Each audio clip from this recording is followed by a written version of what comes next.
Hello everyone, welcome to our channel P Talks and I hope you all are doing great और आपकी preparation अच्छी चल रही है बेसिकली GSI 2024 के लिए जो अभी 18th फैब को है। और ये वीडियो बेसिकली उन्हीं स्टूडेंट्स के लिए है बिकॉज जो 2025 में अपीयर होने वाले हैं उनके लिए I will make a very detailed video जिसमें होता है ना कि प्रीलिम्स मेंस एंड इंटरव्यू की पूरी एक एक छोटी से छोटी चीज कहाँ से हमें क्या करनी है that I will definitely make, क्योंकि 2024 के लिए मैं नहीं बना सकती थी क्योंकि मेरा खुद का पक्का नहीं था, तो इसलिए 2025 के लिए आई विल डेफिनेटली मेक। तो अभी जल्दी से हम वीडियो स्टार्ट करते हैं और मेनली यही हम इस वीडियो में मतलब होता है ना कि आई विल शेयर कि आप प्रीलिम्स में कैसे क्वेश्चन आपको अटेम्प्ट करना है, बेसिकली स्ट्रैटेजी क्या होने वाली है और क्या होनी चाहिए, और मेनली मेरी स्ट्रैटेजी क्या थी, तो वही I will I am going to discuss in this video. सबसे पहले पेपर 1 जो कि आपका मॉर्निंग शिफ्ट में होने वाला है, तो उसमें आई विल सजेस्ट कि ऑब्वियसली हमें पता है उसमें सब जीएस वाला पार्ट आने वाला है, history, politics and current affairs, GS और बाकी यही सब चीज़ें। तो उसमें मैं सिर्फ इतना ही सजेस्ट करूँगी कि आई नो कोई भी एक भी स्टूडेंट, मुझे नहीं लगता ऐसा होगा, शायद ये ज़्यादा बोल दिया मैंने एक स्टूडेंट, मतलब बहुत ही 1% स्टूडेंट ऐसे मिलेंगे जिन्होंने पूरा सिलेबस किया होगा। 1% मुझे लगता भी नहीं होंगे, क्या 0.1% आप मान लो जिन्होंने यूपीएससी की कोचिंग लेके and then they have started या then they have appeared for this exam, उन स्टूडेंट्स की अलग बात है। अदरवाइज बहुत ही जीएस वाला पोर्शन किया होगा या फिर करंट अफेयर्स किए होंगे, इतना ही किया होगा, तो उसमें आपको आई डोंट थिंक कि कोई टाइम की प्रॉब्लम आने वाली है। फर्स्ट पेपर में 2 आवर्स का होगा, 120 क्वेश्चन होंगे एंड नेगेटिव मार्किंग होगी 1/3 दोनों ही पेपर में, first paper as well as chemistry वाले मतलब पेपर में। तो आपको सबसे पहली चीज क्या है कि नेगेटिव मार्किंग नहीं लेनी है, क्योंकि वैसे ही हम कम अटेम्प्ट करने वाले हैं, है ना, पूरा अटेम्प्ट नहीं हो पाएगा हमसे, मतलब क्वेश्चन ही नहीं आते होंगे। ऐसा नहीं है कि टाइम की कोई आपको पाबंदी होगी, उसमें टाइम भरपूर होगा, ऐसा है ही नहीं कि टाइम में। Even I will tell you कि मैं पेपर 1 में, क्योंकि मुझे सिर्फ जीएस वाला पोर्शन आता था और थोड़ा सा पॉलिटिक्स आता था, तो मैं 40 मिनट्स में और 45 मिनट्स में हो गया था, 40 मिनट्स, हाँ इतना ही, एंड उसके बाद मैं सो गई थी। पेपर में मैं लिटरली सो गई थी। होता है ना कि हमें थोड़ा थोड़ा सांस ऐसा फील होता है कि हाँ पर सो गई है, मैं एकदम से उठी, अरे बच्चों का पेपर चल रहा है, तब आई रियलाइज कि मैं सच में सो गई थी। तो आपको, आपके पास भरपूर टाइम है, इसलिए आराम आराम से करना, नेगेटिव मार्क्स मत लेना उसमें, ठीक है। और जब भी आप ओएमआर शीट भरोगे तो बहुत ही होता है ना कि ओएमआर शीट भर रहे हो तो बिल्कुल question number 1 option option C, तो ऐसे करके भरना है, ऐसे नहीं कि मतलब जल्दबाजी में भर रहे हो, अदरवाइज 2-3 क्वेश्चन ऐसे ही गलत हो जाते हैं यार, क्वेश्चन पेपर में कुछ मार्क किया था और ओएमआर शीट में कुछ और सर्कल कर दिया है, तो वो चीज़ मत करना एंड नेगेटिव मार्किंग अटेम्प्ट नहीं करनी है। और हाँ, फर्स्ट पेपर में इतना ही है, ज़्यादा कुछ नहीं है। बात आती है सेकंड पेपर की। सेकंड पेपर में कुछ चीजें हैं जो हमें ध्यान रखनी चाहिए। सबसे पहले सबसे पहले तो हमें ये चीज पता है कि इसमें नेगेटिव मार्किंग है, तो कोई अगर जिसने सीरियसली तैयारी की है ना, तो एक भी क्वेश्चन आप तुक्का मत मारना कि हाँ ये लग रहा है, सुना हुआ लग रहा है, वो सुना हुआ हमेशा ही गलत होता है, ठीक है। इसलिए नेगेटिव मार्किंग तो बिल्कुल भी अटेम्प्ट नहीं करनी है। सेकंड चीज अब होती है कि क्वेश्चन पेपर देखते ही हमारे दिमाग में ये आता है कि कहाँ से शुरू करें, ओके, फिजिकल पहले करें, ऑर्गेनिक, इनऑर्गेनिक। तो सबसे पहली बात तो ये होती है कि इतना बिल्कुल क्लियर कट वो नहीं होता कि फर्स्ट 40 क्वेश्चन इनऑर्गेनिक के मिलेंगे, फिर ऑर्गेनिक के एंड देन फिजिकल के, बीच बीच में से आ जाते हैं कि मतलब 7-8 या फिर 10 क्वेश्चन फिजिकल के आगे, देन 15 क्वेश्चन ऑर्गेनिक के, ऐसा ही रैंडम सा ही होता है। बट ये नहीं है कि एक के क्वेश्चन बिल्कुल ही हैफजर्ड हो गए। ऐसा होगा कि फिजिकल के शुरू में कुछ 7-8-9-10 क्वेश्चन होंगे फिजिकल के, फिर ऑर्गेनिक शुरू हो जाएगी, फिर से इनऑर्गेनिक, तो ऐसा होगा। तो स्टार्टिंग आप उस पार्ट से करना, या फिर क्वेश्चंस देख लेना कि हाँ यहाँ से फिजिकल के क्वेश्चंस दिख रहे हैं, तो स्टार्टिंग सिर्फ उसी पार्ट से करना जो आपका स्ट्रॉन्ग हो, ओके। मान लो कि अगर मेरा ऑर्गेनिक स्ट्रॉन्ग है, तो वैसे तो ऑल्दो मैंने तीनों ही किए हुए थे, तो मैंने स्टार्टिंग से ही किया था, मैंने ऐसा कुछ नहीं किया था कि हाँ, मैं जस्ट सीक्वेंस वाइज ही चल रही थी 1 to 120, मैंने ऐसा कुछ नहीं किया कि बीच में छोड़ के मैं कहीं और से शुरू हो गई, बट येस, मैं आपके लिए इसलिए बोल रही हूँ कि अगर आपका मान लो फिजिकल का थोड़ा सा वीक पॉइंट है, वीक पोर्शन है, देन क्या होगा, अगर 3-4 क्वेश्चन सोल्व नहीं होंगे ना, तो आप डीमोटिवेट हो जाओगे और ऐसे होगा कि इन्हीं 3-4 क्वेश्चन ने आपका मतलब होता है ना कि पेपर डिफाइन कर दिया कि बहुत बुरा होने वाला है। तो इसलिए आई एम सजेस्टिंग कि हमेशा उसी पार्ट से स्टार्ट करना जो आपका बेस्ट हो, स्ट्रॉन्ग हो, ओके। एंड उसके बाद आपने शुरुआत की, फिर आप मतलब कंटिन्यू रखना, ऐसे नहीं कि नहीं बस मैंने ऑर्गेनिक वाले पहले छांटने हैं फिर करता हूँ। तो मतलब ज़्यादा टाइम वेस्ट मत करना सर्च करने में, क्योंकि सर्च करने भी अगर आप देखोगे ना कि यार क्वेश्चन नहीं आ रहा, इसको छोड़ देते, नहीं आ रहा, तो इस करके आप 5-7 मिनट मतलब आप वेस्ट कर दोगे। और 5-7 मिनट जीएसआई प्रीलिम्स में बहुत ज़्यादा मायने रखते हैं। 5-7 मिनट में अगर आपको इनऑर्गेनिक के आपने 7-8 क्वेश्चन कर दिए ना, तो आप सोच सकते हो कितने मार्क्स का मतलब डिफरेंस आ जाएगा। तो इसलिए एक बार जहाँ से शुरू कर दो, आपके कुछ क्वेश्चंस होने लग जाते हैं और आपका सही फ्लो जा रहा है, तो आप लगे रहो। बीच में इधर-उधर ज़्यादा आगे पीछे करने की कोशिश मत करना।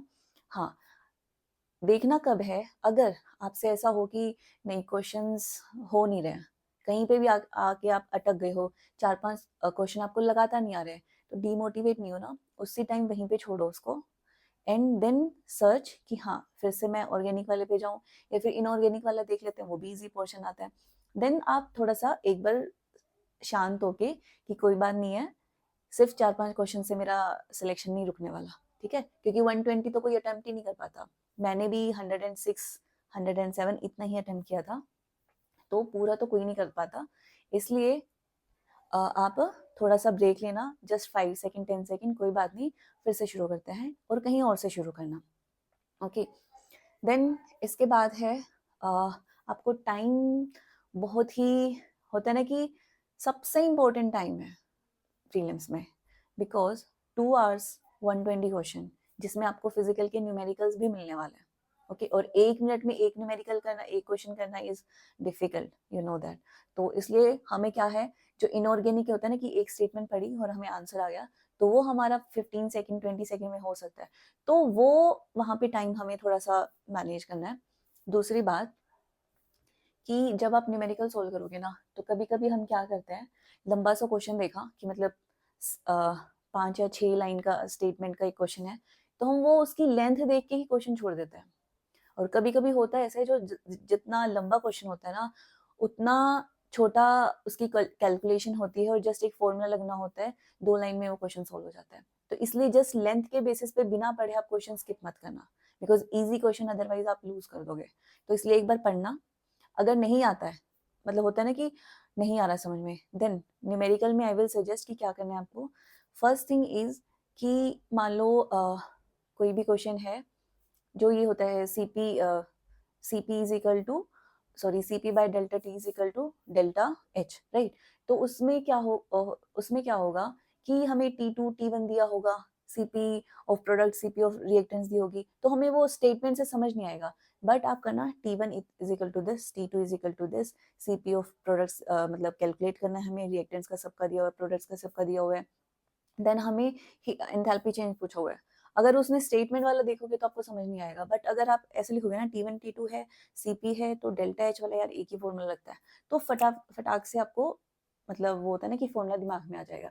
तो इसलिए जो भी न्यूमेरिकल में गिवन है, आप उसको जरूर लिख लेना कि डेल्टा यू दे रखा है, या फिर एंट्रोपी में कुछ T2 T1 है, सीपी है, P1 P2 है, एंट्रोपी निकालनी है, तो एकदम से क्लिक हो जाएगा कि हाँ उस फॉर्मूला की बात हो रही है।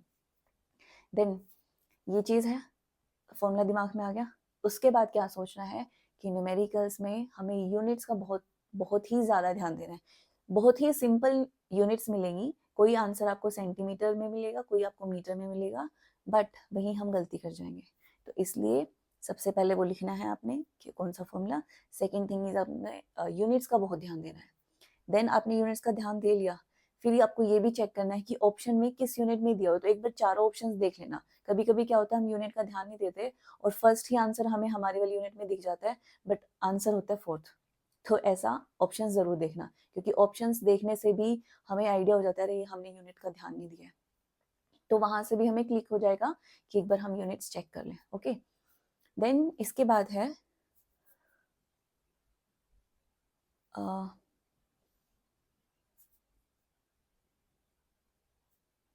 हाँ, दूसरी चीज़ है कि आपको जो आपका पेपर है 2 आवर्स का होने वाला है, राइट? 2 आवर्स का होगा तो आपने मान के चलना है, आपकी ओएमआर शीट है ना 15 मिनट्स ले लेगी। होता है ना कि आप नॉर्मली एक नॉर्मल स्पीड से लिखना चाहोगे तो 15 minutes it will take. But अगर बहुत ही आप होता है ना कि बहुत आपकी प्रैक्टिस है, आपने बहुत मतलब ओएमआर फिल करने की भी स्टूडेंट्स प्रैक्टिस करते हैं, तो उससे आपका 10 मिनट्स लग जाएंगे। कि बिकॉज मैं कैसे करती थी, मैंने पूरा पेपर कर लिया, लास्ट के 15 मिनट्स जब बच गए थे, तो शायद मेरे 5-6 क्वेश्चन रह गए थे ऑर्गेनिक क्लास में, तो मैंने वो छोड़ दिए थे, क्योंकि ओएमआर शीट भरना ज़्यादा ज़रूरी है, क्योंकि जो किए हुए क्वेश्चंस वो भी रह जाएंगे अदरवाइज। देन मैंने जस्ट क्वेश्चन देख रही थी फर्स्ट, देन फर्स्ट मतलब जो भी आंसर है उसको टिक मतलब होता है कि सिर्फ डॉट लगाया, फर्स्ट पे सी, सेकंड का डी, थर्ड का ए, फोर्थ का सी, ऐसे जस्ट है ना डॉट डॉट करके मैंने मतलब 5 मिनट लगते हैं, 5 से 6 मिनट लग जाएंगे उसमें। तो मतलब वो इतनी स्पीड थी, वन मतलब होता है ना कि एक बार आंख उधर जा रही थी, एक बार इधर, एक बार नजर उधर जा रही थी, एक बार इधर जा रही थी, इतनी स्पीड से। एंड देन बस आपको डॉट डॉट मिल गए, देन आप बस लग जाओ, गोले गोले भर दो एकदम अच्छे से। बस गलती नहीं होनी चाहिए जब आप मैच कर रहे हो, फर्स्ट का ए ही होना चाहिए। तो इसमें ओएमआर शीट भरने में ये नहीं करना कि आपने लास्ट के लिए छोड़ तो दिए और आपको क्वेश्चन दिख रहे हैं इजी इजी, और कि ये तो करनी ही है, वो इजी इजी क्वेश्चन के चक्कर में आप ओएमआर शीट में 10 क्वेश्चन फिल करना छोड़ मतलब रह जाओगे, तो जो बुरा लगता है ना, धोखा लगेगा ना, मतलब आपको पता चल जाएगा वो फीलिंग। तो इसलिए ये वाली चीज तो बिल्कुल भी आप ट्राई मत करना कि कोई बात नहीं टाइम दे देगा इन्विजिलेटर। कभी कभी क्या पता अच्छा भी मिल जाए इन्विजिलेटर, तो आपको देख के भाई हाँ चल 5 सर्कल रहते हैं भर लेने देते हैं, but what in case invigilator हुआ बिल्कुल स्ट्रिक्ट, तो भैया एक क्वेश्चन भी नहीं भरने देगा, ठीक है? तो ये वाला रिस्क मत लेना। एंड ये तो हुआ कि मतलब हाँ कैसे कैसे क्वेश्चंस करने हैं। मेन चीज अब आती है कि क्वेश्चन पेपर में करते करते हमें होता है ना कि 5-6 क्वेश्चन नहीं आ रहे हैं, तो हम हो जाते हैं परेशान कि भैया गए, अब तो नेक्स्ट पेपर ही देना पड़ेगा। तो ये टाइम आपके पास, आपने सोचना ही नहीं है। आपने बस क्या सोचना है, कोई बात नहीं, हो जाएगा, दे लेंगे, नेक्स्ट पेपर दे लेंगे, कोई बात नहीं।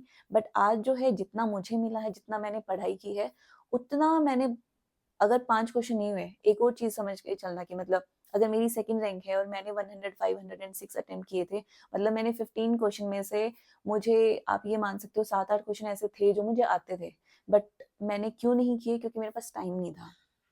फिजिकल के क्वेश्चन आई रिमेम्बर कि कुछ ऐसे क्वेश्चन थे जो मुझे आते थे, बट उनकी कैलकुलेशन लंबी होने की वजह से मैंने छोड़ दिया था, कि लास्ट में अगर टाइम बचा then I will attempt that question. तो इसलिए ऐसा नहीं है कि एक एक क्वेश्चन ही आपको करना है, 120 क्वेश्चन नहीं होंगे। ओके, तो इस चीज को ये दिमाग में रखना कि कोई बात नहीं, ये नहीं हो रहे हैं तो 120 नहीं करने मैंने। तो बिल्कुल अपने आप को ना काम रखना है, घबराना तो बिल्कुल भी नहीं है कि यार ये क्या हो गया, तैयारी की थी। कोई बात नहीं है, तैयारी हर किसी ने की है और हर किसी को वही 2 आवर्स और 120 क्वेश्चन मिले हैं। और से मतलब कोई कंप्यूटर तो बैठा नहीं है पेपर देने, सब बच्चे ही बैठे हैं, स्टूडेंट्स अपने जैसे ही बैठे हैं। तो हर किसी का वही हाथ और वही दिमाग चलने वाला है, बस थोड़ा सा डिफरेंस हो सकता है स्पीड में। तो वो स्पीड में ये नहीं होगा कि भाई साहब 120 क्वेश्चन भी कर देगा, ओएमआर भी बहुत अच्छे से भर देगा, सब कुछ आता होगा। तो किसी को नहीं आता होगा, मतलब ऐसा कोई भी स्टूडेंट नहीं होगा सबके 120 के सही आंसर कर देगा, सबकी नेगेटिव मार्किंग कुछ ना कुछ तो जाएगी। तो इसलिए अपने आप को मोटिवेटेड रखना कि कोई बात नहीं है, हो जाएगा, 4-5 क्वेश्चन नहीं है कोई बात नहीं, आगे वाले मेरे ही है। बस ये सोचना है कि आगे वाले तो बेटा सब आते हैं मुझे। ओके, तो बस आई थिंक कि मतलब होता है ना कि एक एग्जाम में बैठने के बाद आपका माइंडसेट क्या होना चाहिए और कैसे आपने पूरा का पूरा एग्जाम आपको मतलब एग्जाम टाइम में बेसिकली आपका माइंडसेट ऐसा होना चाहिए, ठीक है?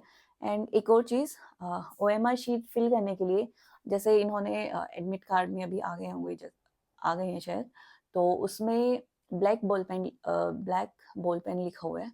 तो आई विल सजेस्ट कि आप वो पेन लेना जिसकी जो निब होती है ना पेन की, वो आगे से थोड़ी सी मोटी हो, ताकि सर्कल फिल करने में थोड़ा आसानी हो। अदरवाइज आप जो बिल्कुल पतली पेन होती है ना जिसकी जैसे राइटोमीटर की होती है, तो उसकी थोड़ी पतली निब होती है, तो इसलिए वो आप मत यूज करना। आई विल सजेस्ट कि बटर फ्लो आप यूज कर सकते हो, तो थोड़ी मोटी निब होती है, तो थोड़ा सर्कल फिल करने में थोड़ा जल्दी हो जाएंगे। तो दैट वाज ऑल। और इसके अलावा तो आई थिंक इतना ही है। बस नेगेटिव मार्किंग का ध्यान रखना कि आप नेगेटिव ना अटेम्प्ट करो। तुक्का तो बिल्कुल भी नहीं मारना अगर आपने सीरियसली तैयारी की है तो। अगर नहीं की है तो फिर तुक्के ही मारने जा रहे हो, ऑब्वियसली आपको भी पता ही है।